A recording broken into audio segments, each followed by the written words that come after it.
کە لە حەقلاتدا تۆ بۆ ئەندازەیە لە ئازادی دوور دەکەیەوە بۆیە پانتایی ئازادی دەچێتە بواری عیبادەتەکانیشمانەوە. ئیمامی القەیم دەفەرمێ الإخلاص أن لا تطلب على عملك غير الله ولا مجازيا سواه. تۆ کاتێ ئازاد دەبی ئەوەی کردت بۆ خوای گەورە چاوت لە پاداشتی هیچ کەسێک نەبێ.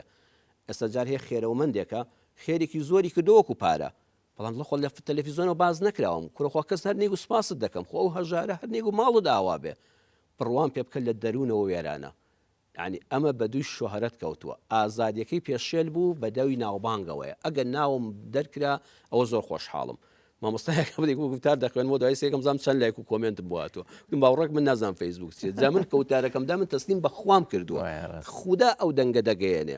دیگە وەڵڵا ئەگەر لایکم بۆ نەهاتوێت خۆشحاڵ نیم. گوتم باوەڕکە ئەوەندە لە ئازادیەکەت کەم بەوە. تۆ چاوت لە لایک و کۆمنتی خەڵکی بێت، خەڵک چت پێ دەڵێ و چت پێ ناڵێ. وەختی ئەزانی خوا لەبیر چۆتەوە نەعوذ بالله. وردەوردە لە منهەجیش لا دەدەی.